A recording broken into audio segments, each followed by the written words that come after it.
Good morning, everybody. Great to see you again on another Monday. Today is July 27th, and that means that we are nearing the end of the first month of our fiscal year, as well as the city's fiscal year. So an interesting time for all of us as we reach sort of the mid to end point of the summer. We are meeting weekly every Monday. This is, I think, our 17th week that we have done these calls in response to the COVID-19 emergency. My name is Bettina Swigger, and I am the CEO of Downtown SLO, Downtown Business Association. With me on the call are members of our board of directors, some community partners, and our COO, Rachel Maiorino, who is helping lead the charge.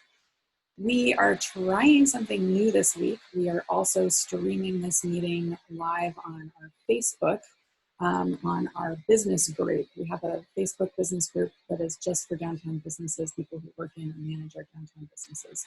So if you're watching on Facebook, I hope this is working okay. And to those of you who are joining us just regularly on Zoom, nice to see you again.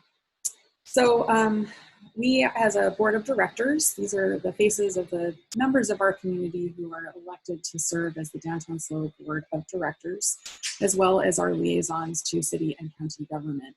Our board of directors met last week and had a private session in which there was an important discussion about a new sales tax measure called SLO Forward that will be coming onto the ballot in November. So would like to have our vice president of the board, Laura Mullen, if she is on the call. Rachel, do you see Laura? Is she here? Hi, Laura. If you could share a little bit about what our board discussed. Sure. First off, I just want to say thank you for letting me be on here. I'm part of Humankind Fair Trade Downtown, so I definitely have a downtown heart. Derek Johnson made a presentation to the board last Tuesday, as Bettina said, and we then took an online vote about whether to support putting the measure on the ballot to increase the sales tax. And out of our 14 members, 10 responded to the online vote, 9 voted affirmatively yes to support it, and we had 1 no vote, so the measure carried. We then sent a letter to the council explaining our vote and also just explaining why we did support it. Derek made a very compelling presentation. It was very well thought out, and you know, it explained things that we'd like to see happen. Not only in our city, but also in our downtown.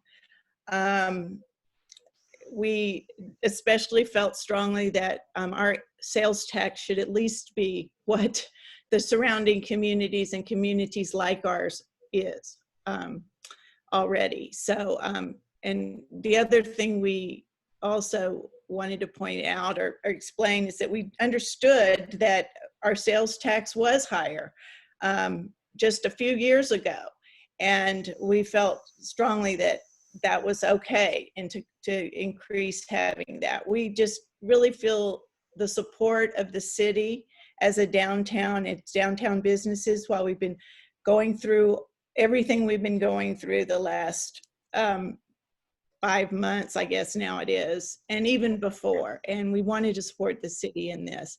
And we want to come out of this strong, and we want our city to be strong, we want our downtown to be strong, and we want our businesses to be strong. And we feel like the increase in the sales tax will help us do that. Great. Thank you very much, Laura. Appreciate that. And I know that this is going to be a topic of more discussion as the November ballot approaches. On Tuesday night, after our board of directors voiced their approval of the initiative, the city council did vote to move this forward to the ballot. So it's our understanding that there will be a community group who will be leading the campaign for this initiative, and we hope that on a future call we can bring in somebody to speak more about that and what that might mean for your business. So thank you very much. And with that, let's talk a little bit about where we are in our current COVID-19 reality. Rachel?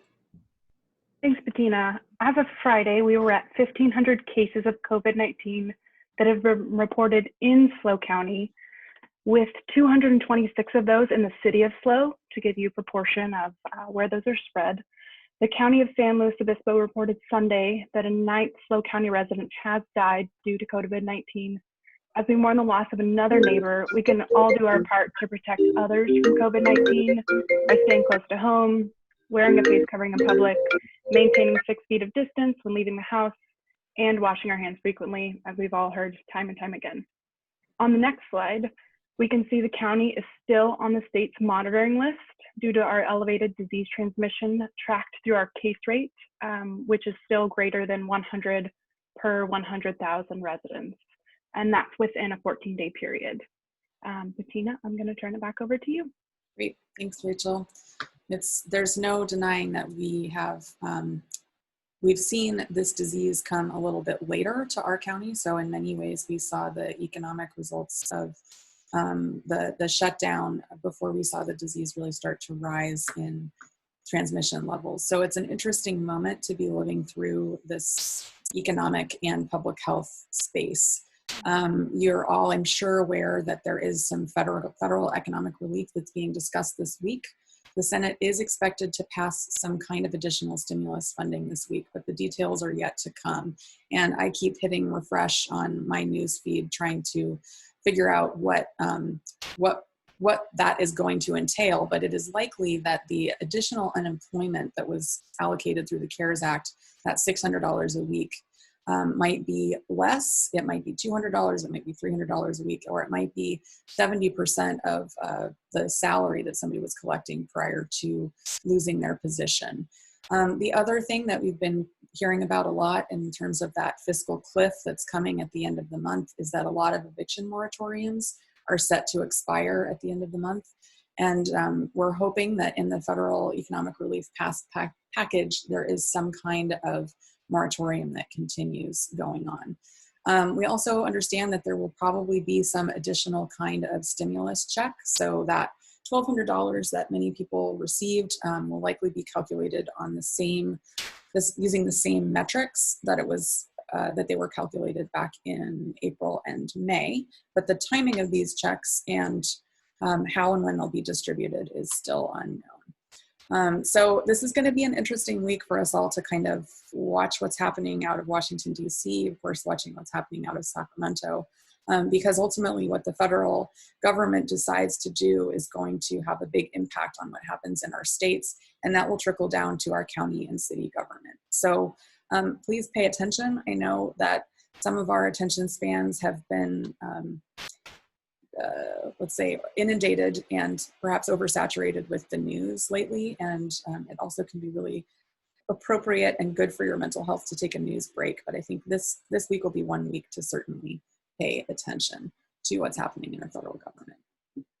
So what's happening in our city government? Talked a little bit about that city council meeting where the Slow Forward initiative was moved forward to the ballot, but there are lots of other things happening in the city. So with us, as always, every week we have Lee Johnson, our interim economic development manager for the city of San Luis Obispo. Good morning, Lee. Good morning, Bettina. Can you hear me? I can, yes. Excellent. Good morning, everybody. Hope everyone survived the weekend. From the city perspective, lots of things happening, but the big stuff for downtown is we continue to roll out Open SLO. And there's more parklets going in this week. We have some new barriers coming in and rental and ones that we bought. So we'll be distributing those this week.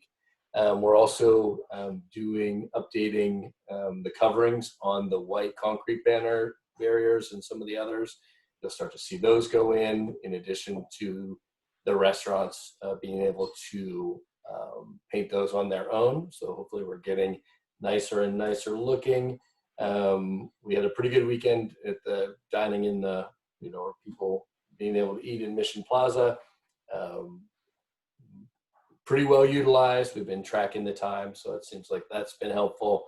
And we're continuing to move forward on a lot of different fronts. That's about it for me this week. Thanks. Great question for you on the other businesses in addition to dining that have the parklets. I know we have a couple of salons that have opened outdoors. Do you have any update on other types of businesses that might be doing that? So it's really only those like we're trying to keep the parklets to be those who are impacted by the governor's orders that are not allowed to have any activities unless they're outside. So that would be nail salons, barbershops, hair salons, all those things. And I think we're at like 6 or 8 of those types of businesses that have asked for a parklet. There's also some that are outside of downtown who have moved into their private parking. So it's kind of picking up steam.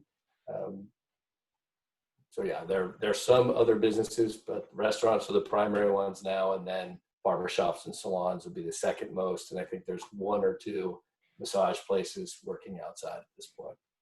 Great.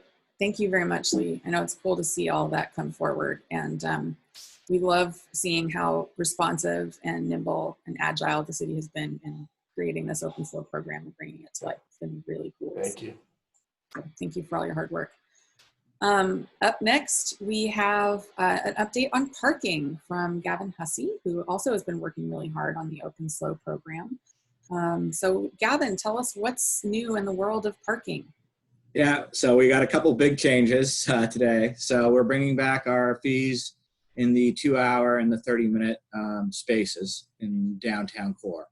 The 10-hour meters are still free, as are the parking structures. But we have seen heavy usage prior to the parklets going in the 2-hour and the 30-minute spaces. And with the impact that we now have with the parklets, we expect that to be even greater. So we still have that free parking in the 10-hour and the structures. Right now, if the trend continues, I expect to see us charging in the structures and the 10-hour meters probably right after Labor Day. But that's something we're closely monitoring, and we'll continue to watch over the next couple of weeks with the addition of the parklets. And if we do go back into charging after Labor Day, I do expect us to increase the grace period in the structures to 2-hour from 1 hour. So that's the hope for now. Can you remind us what the metrics are for making that determination? Yep. So we're basing it on 50% occupancy or greater every day for 2 consecutive weeks. And you're starting to see that now? We in the 2-hour and the 30 minutes, it was almost 100% occupancy every day for last month almost. Oh, interesting. Okay, great. And then we also have the curbside pickup bags as well. Those are going to continue. What's the yes? Yeah. So the hope is that those will continue after all this is passed. Anyway, we've had a lot of positive feedback from some of the local businesses, plus the people that utilize them. Whether it's patrons that are trying to pick up stuff or the DoorDash and Uber Eats people have been very, complimentary about these spots being there. It makes their lives easier to conduct their business. So I think we'll continue with these. We'll figure out a different solution rather than having an orange bag on a meter permanently. But for right now, that's working. We have 21 as of Friday after we added the parklets. So we still have a bunch out there, and if businesses need them, please let us know, and we'll try to get a spot over there, that works for them and their neighbors. That's great. Thank you. I have another question for you since you're here. Can you remind us what the protocol is for people who have a handicap placard? Where can they park when they come downtown? Yeah. So a ADA placard can park at any meter for any length of time. So there is no restriction on them other than the loading zones. They're not allowed to occupy those, and red zones. So great. Thank you. That's always a good reminder that somebody who has that placard can park anywhere, and they do not have to pay for it, correct? Yes, that's correct. Great. Thank you so much, Gaven. Really appreciate your time being here, and please make sure to communicate with your customers, all those who are out there, that enforcement does start today, and encourage people, as always, to park in structures and the 10-hour spots and walk in.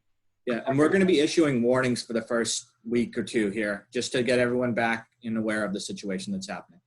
Great. And we'll stay tuned on that update about when the structures will start to be enforced again. Thanks, Gaven. Up next, we have Jim Dantona, the CEO of the Chamber of Commerce. Nice to see you, Jim. Thank you, Bettina, for having us.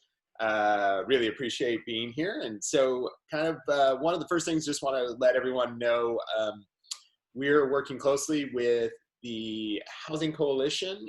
This Wednesday will be the first of a 3-part series on a housing summit. That was supposed to take place in April. Turned out something came up called COVID. So we've had to push that out and end up creating a 3-part series. And if you buy tickets to one, you get all 3 in the series. And it's starting out this Wednesday is a discussion about what we're calling the missing middle, that housing. We have the housing for affordable, we have very high-end housing, but we don't have a lot in the middle. And what we want to ensure is what's happening as folks come through, as we get through COVID, and that we move on to the next piece, that we haven't lost ground on the housing issue, which is so important to a strong economy, to a strong community. And so we want to keep this going. People might go, well, why are we talking about housing right now? It is an important thing. And to be honest, ask a realtor or maybe a board member who does mortgages. There's a lot of people coming to the Central Coast. And so again, it's a really important conversation. So if you want to join us, that should be a great conversation. Additionally, we finished up a survey for the region. I sit as chair of the Coalition of Chambers of Commerce for Central Coast.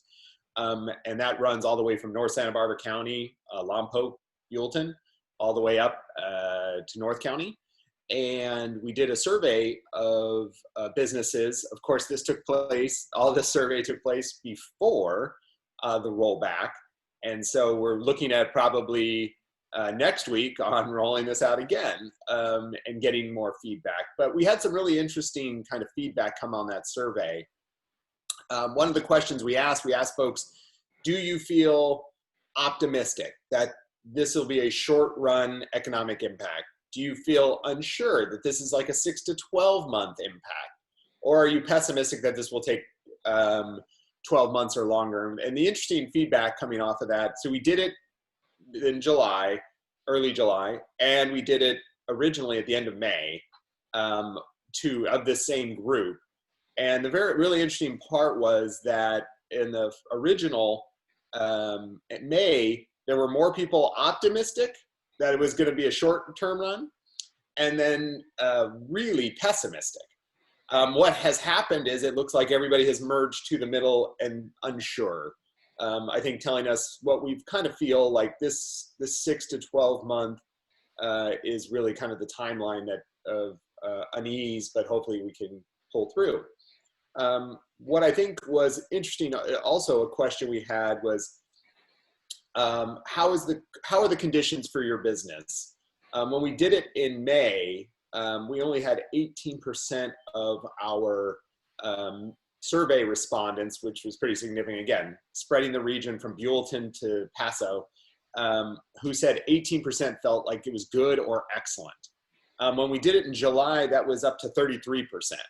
So a pretty significant increase in folks feeling like they were on the right track. Now, certainly we're going to have to roll that and see if some of the great work that the city of SLO has done and in other communities, Paso and some other, to try and help businesses stay afloat, whether people still feel that the conditions for their business are still that high. But it was between all of them, it was 71% had either good, excellent, or fair as their feeling for their business. I think one of the other interesting ones was how has revenue been affected for your business? When we did this in July, we had over 50%, or in May, over 50% had said they've seen over a 50% decrease in revenue. So over 50% with a 50% decrease. When we did it in July, that number was down in the 30s. So again, revenue was starting to come back. And I think there was a really kind of positive feeling starting to happen. Additionally, looking at, when we were talking about who was open, who was closed, again, looking in July, businesses that were open and closed, you saw in May, almost a third were still unable to open. Now we were down in this last survey, we're down to 12% who said they couldn't open or wouldn't open.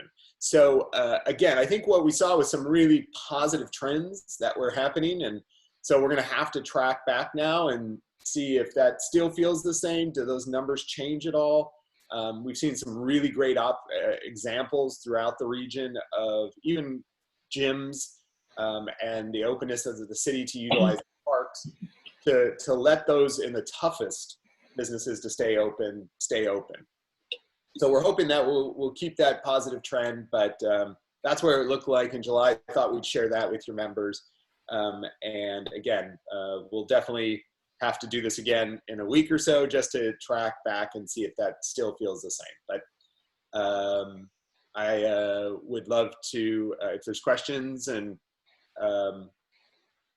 help out, let us know if any questions come up. This is an interesting one for Stephen there, talking about directly from hotels, which would be interesting because we've seen some numbers on that. Great. Well, thank you, Jim. And I appreciate you bringing up those surveys are so important.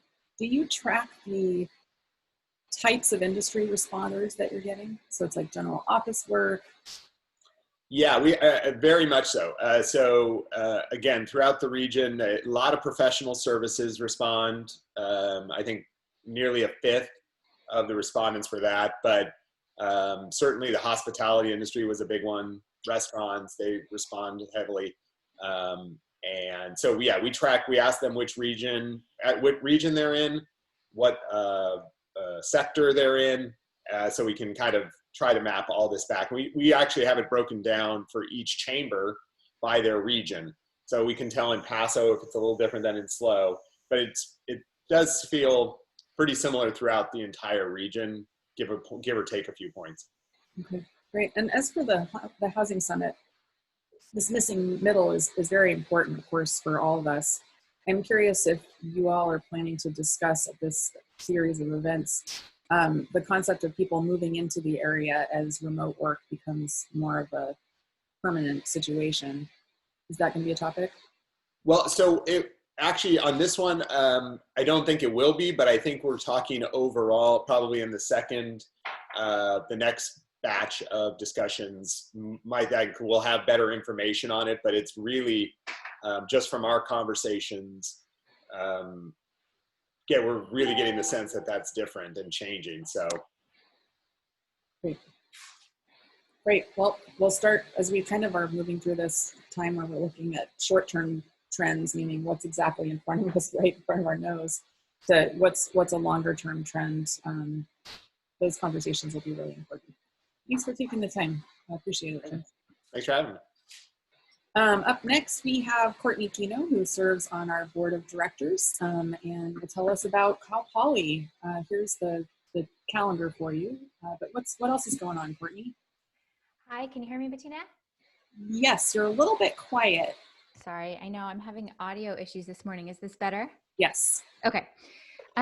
Good morning, everyone. It's good to see all your faces. I'm still missing all the in-person meetings, but as far as Cal Poly, we were hoping, I think I said the same thing last week, we were expecting the governor to give us the higher education guidelines to know for sure what fall will look like. We still have not seen those. So at this point, we have to be ready to go to 100% virtual at any time, but our staff and faculty are planning to have 15% of classes in person. So, and then in terms of athletics and housing, we are not able to determine those things yet without those guidelines. So, and I was listening to Jim and wanted to let you all know that there's a housing conversation happening specific to Cal Poly later this afternoon that we get a lot of questions about what housing on campus looks like, what are the plans that we're looking at for fall and beyond. And so that conversation is happening actually this afternoon at 1:30, and I will put the Zoom link in the chats. There you go. And it's focused on those updates, but also, I don't know how many of you have heard about the Educated Renter Certificate Program. We are revamping that, and it's really an effort to get students who are living in the community to understand local ordinances before they move in, give them tips about how to be a good neighbor, introducing yourself, all those types of things. And then we've worked with local property owners and managers to make sure they're aware of what that means when they get a certificate from students. That means they've gone through this course, which is not required, but that they understand what it looks like to be a resident in San Luis Obispo. So thought I'd bring that up, and I think that's all I have for this morning. Great. This is a little granular, but with the new addition of the additional apartments on campus, I know those are considered part of your residential life program, but the living situation is a little bit different from the dorms, correct? So are you talking about Yakituchu? Yes. Or, okay, so those are so nice. I don't know if you've had a chance to tour them, but they're beautiful. They are not apartments. They are resident hall or dorm style. We do have Sierra Vista, which is apartment style, and those are traditionally held for second year and above. But we don't know yet if we're going to have a single person in each room. And so that would significantly impact where students are on campus. But Yakituchu is the residence hall dorm style, but we do have those apartments elsewhere on campus. Oh, got it. Well, thank you for clarifying that. Sure. In a former life, I was an RA in a dorm once upon a time, many years ago. So I can definitely see you in that role. Yeah, it's interesting to think about all of the students and them being part of our community and working in our shops and our restaurants and serving as interns. How this is going to play out, it'll be really interesting to see what comes. So let us know how we can help. Thank you. Thanks, Courtney. So I wanted to provide a little more insight into the outdoor dining parklets and what our organization is doing to support the Open SLO program. Of course, we are thrilled and delighted to see so many of the Open SLO parklets in our downtown. And we produced a map with the 24 parklets that currently exist in our downtown. So if you haven't seen this map, here it is. It's on our website. We also sent it out in our delivery newsletter, which goes out to a couple thousand people each week.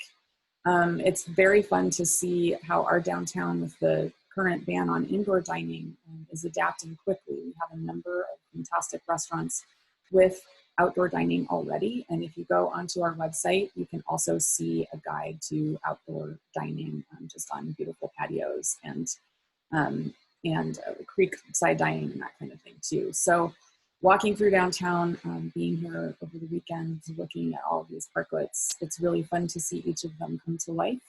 We're also working with the public art program, which is part of Parks and Rec, to identify artists who can work with the businesses to beautify and make those, the barriers, those concrete barriers that are blocking off the tables from the traffic, to see how those can kind of pop. So the city is putting additional vinyl coverings on there with some beautiful design on it, but there's also an opportunity to paint them. So really cool to see placemaking and beautification efforts continue in the downtown. Also, as Lee mentioned, the Downtown Dine Out program enables you to join your friends or your family at an outdoor picnic table in Mission Plaza. And we're partnering with them to get the word out about this program. So those tables and chairs are cleaned throughout the day. And as Lee mentioned in his city update, we're looking at the usage for that so that we can see if there are ways to expand the program and perhaps at some point put in a reservation system or some additional services if they should become.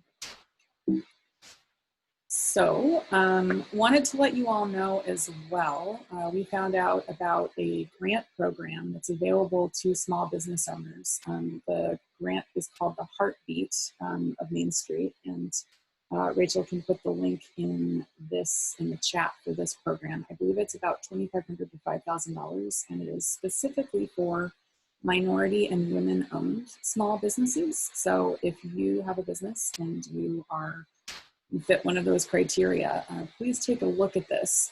There continue to be expanded conversations around direct relief efforts to small businesses that are beyond what the federal government was offering. There are private philanthropic solutions that are coming out. Different foundations and private individuals are funding programs like this. In fact, at last week's City Council meeting, there was a portion of CARES Act funding that came through to the City of SLO that will be a direct support for small businesses. And I believe the amount of money there is $100,000. And the city and the chamber and the community foundation are working on ways to identify the businesses that will be eligible for that program. So stay tuned, but in the meantime, this is a national grant that you can find out about and perhaps apply for if you work for a business that is women or minority owned. So thank you very much. We continue to serve you, trying to get you the tools and equipment you need to operate safely during the pandemic. Thanks to our wonderful ambassador, Austin Bertucci, we have distributed lots and lots of materials, including gloves, masks, and sanitizer. We do still have materials available.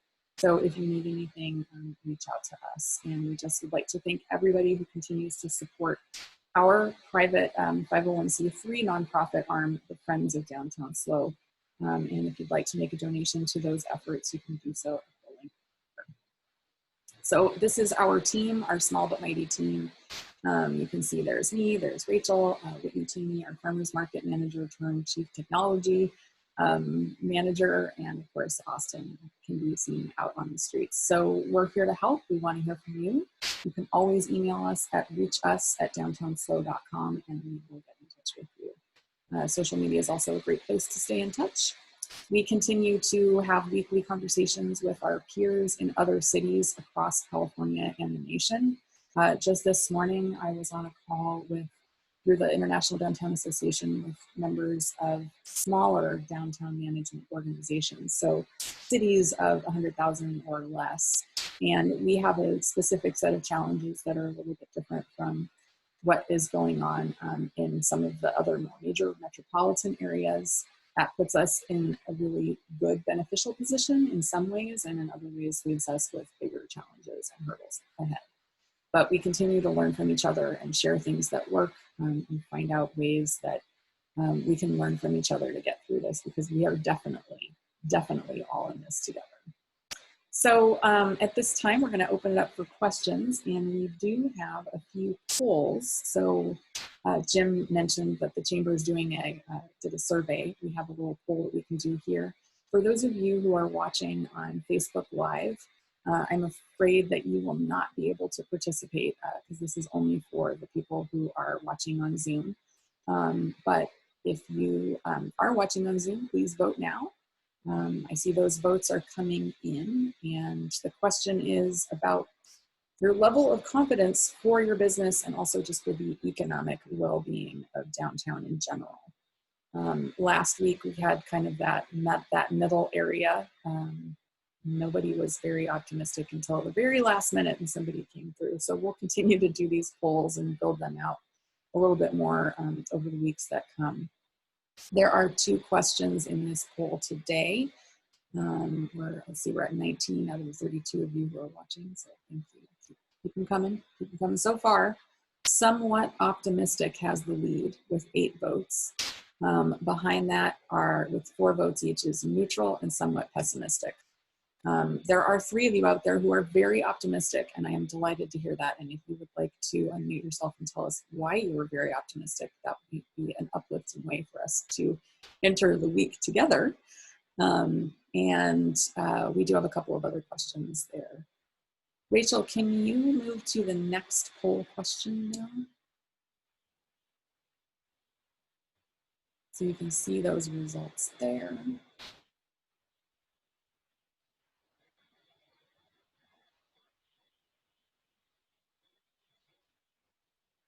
So now we're asking about the biggest challenge facing your business today. So the last one was kind of about how you're feeling, and this one is about your specific concerns and what you're worried about. So the options are concerned about the safety of your employees, ensuring they do not become sick. As we know, the disease is here in SLO County. It is in our city, and people are becoming sick. That level of degrees of separation from people you know, who maybe know somebody who has the disease versus knowing somebody directly, is shrinking.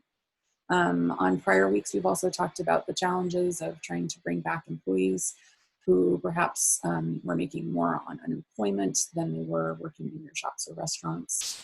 Right now, another thing we're very concerned about is, of course, that consumer confidence, because ultimately consumer confidence drives absolutely everything that we see, and it's the hardest thing to predict because we're dealing with a lot right now. We're dealing with a public health crisis, we're dealing with a civil rights, social justice moment, we're dealing with education being very uncertain, and parents being concerned about how they can school their children in the combined asynchronous and synchronous reality. So very interesting to see the results for this one come through.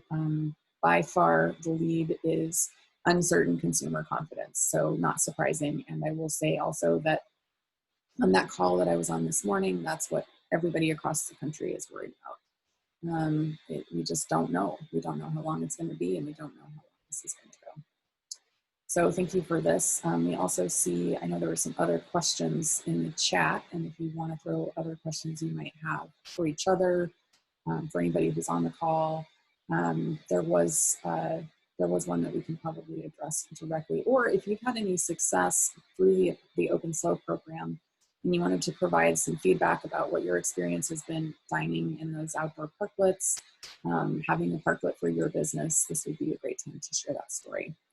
So we'll go ahead and close this poll now. It looks like some of you have been have voted. So again, by far the biggest thing is uncertain consumer confidence. So I don't think that's a problem that we're going to be able to solve for you today here in this moment, but I can say that I hear you, and we are in this with you together trying to figure it all out. So interesting that hiring employees is not particularly problematic at this time, and that it looks like you guys maybe have received the access to economic relief, and that isn't quite as pressing as it was maybe a couple months ago. Right, so other questions. I know we had a question here from Stephen about the hotels. David Smith, are you out there, and would you be willing to share some of your information about what's been going on at Hotel SLO? David serves on our board of directors, and he hasn't stepped away. Hi, David. Hi, everyone. Yes, we're seeing weekend traffic picking up, but for the downtown SLO property, we're at about 50% of our census. Weekdays are much less, anywhere from 15 to 30%. Food and beverage is healthy. All outlets at our property are open and up. We have lots of outdoor space, which has been beneficial.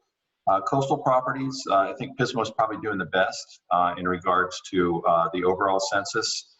From what I learned, their occupancies are down, but not as much as the rest of the area. Moving up towards Cayucas. So people are traveling cautiously. We're not anywhere where we would like to be, taking advantage of the summer usually being the best time of year financially for hotels. It's been a little bit down, but it is getting better each week. So I think there's optimism in regards to some of the consumers that are coming through. As far as the destination itself, the analysts basically, and I agree with it, that when travel does pick up, we're in a great location as a city and as a county, simply because of people's willingness to perhaps get in a car before a plane. So we're optimistic and hopeful that translates to October, November, and then hopefully maybe even December. So that's where we are right now. we're blessed with business on the weekend and the weekday. So fingers crossed. Thank you. That's really helpful perspective to have. And I know a number of people have come up to me and said that with all of the expanded outdoor dining and the parklets, it feels a little bit like you're in Europe when you walk around downtown San Luis Obispo. So maybe people, while they can't travel to Europe, will instead decide to come to San Luis Obispo. We can take advantage of that drive traffic for sure. Be interesting to hear from some of the retailers how those, how their traffic is affected by this as well. Although lack of foot traffic and lack of customers is the #2 biggest challenge facing your business today, according to the poll that we just launched. So great. Well, this is going to be another busy week, I know, for all of us. And thank you for taking time on your Monday morning to take this 45 minutes to be with us. Sometimes we have more to discuss, sometimes we have less. If you know somebody who you think would benefit from being part of this conversation, we invite you to invite them to join us. The information about these calls can be found on our website on our Response and Recovery tab, and our next meeting will be August 3rd. So tell a friend. We'll see you next week. And if anything happens between now and then, which I'm sure it will, we'll be sure to share it with you in our Downtown SLO Facebook group. That's called Downtown SLO Businesses. And we'll also be sending our member emails to all of our member businesses. We're also on Instagram, and we appreciate any way you want to reach out to us and let us know how we can be of service to advance our mission of fostering an economically vibrant downtown. Thanks again. Have a great week.